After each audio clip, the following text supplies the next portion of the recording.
My sister has always been obsessed with me in an overprotective kind of way. She installed tracking apps on every device I owned, set up cameras around my apartment without asking, called me 17 times a day to check in. When I went on dates, she'd somehow show up at the same restaurant. Different table, different outfit, but always watching. One time I went hiking with friends, came back to 43 missed calls and a police wellness check at my door because I'd been unreachable for 5 hours. My friends started avoiding me. My girlfriend broke up with me because my sister kept messaging her, asking about my whereabouts, my mood, whether I was eating enough. Your sister's not normal, she said on her way out, and you let her control your entire life. I thought she was insane, told her she needed therapy. Begged her to just back off, give me space to breathe. She'd always promised to do better. Then, 2 days later, I'd find a new tracking device hidden in my gym bag. Last month, I finally snapped, changed my number and blocked her on everything. Deleted every app she'd installed, and I mean Times Every Times app. Factory reset my phone just to be sure. Ripped out all 6 cameras from my apartment and mailed them back to her with a note that said, "Get help, I'm done." For 3 weeks, I felt free. I went to bars without my phone buzzing every 10 minutes. Stayed out past midnight without explaining myself. Started talking to a girl named Rachel who thought I was normal, who didn't know anything about my psycho sister. It felt like I could finally breathe. Then last Tuesday, I woke up in a hospital. Fluorescent lights, beeping machines, tubes in my arms. My head felt like someone had stuffed it with cotton. A nurse noticed I was awake and immediately called for the doctor. "Welcome back," the doctor said, checking my vitals. "You've been unconscious for 9 days. 9 days? Carbon monoxide poisoning from a faulty heater in your building," he explained. "Your landlord had been ignoring complaints for months. You're very lucky to be alive." Lucky? I didn't feel lucky. I felt confused and terrified. "How did you find me?" I asked. The doctor glanced toward the door. "Your sister. She's been here every single day." My stomach dropped. She walked in a moment later, looking smaller than I'd ever seen her. Dark circles under her eyes, hair pulled back in a messy knot. She'd clearly been wearing the same clothes for days. "Hey," she said quietly, sitting in the chair beside my bed. I wanted to be angry. Wanted to scream at her for probably tracking me somehow, for invading my privacy even after I'd cut her off, but I was too weak. "How did you know?" I finally asked. She looked down at her hands. "I hid a camera inside your smoke detector, the one mounted on the ceiling near your kitchen. You never checked that one." Of course she did. When the feed went dark for 6 hours straight, I knew something was wrong. You never leave your apartment dark for that long, even when you're sleeping. She drove 4 hours to my place, broke down my door, and dragged me outside before calling 911. The doctor had already told me another hour and I'd have been dead. My brain would have shut down completely. "I know you think I'm crazy," she said, her voice cracking, "but you're all I have left." I didn't understand. We had aunts, uncles, cousins. Our family wasn't small. That's when she pulled out an old photo from her wallet worn at the edges, folded and unfolded 1,000 times. Me, her, and our parents. We looked so young, maybe 6 or 7 years old. I'd never seen it before. "This was taken the day before the crash," she whispered. "The day before what crash?"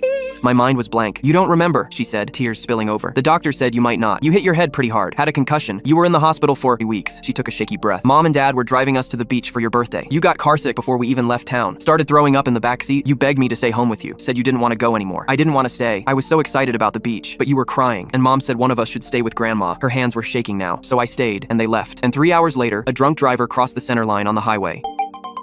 "I've spent 15 years making sure I never lose you the same way," she said. "I know it's wrong. I know I'm suffocating you. But every time you don't answer your phone, every time you go somewhere without telling me, all I see is that police officer at our door." I reached for her hand. For the first time in my life, I understood. She wasn't crazy. She was just terrified, and she'd saved my life.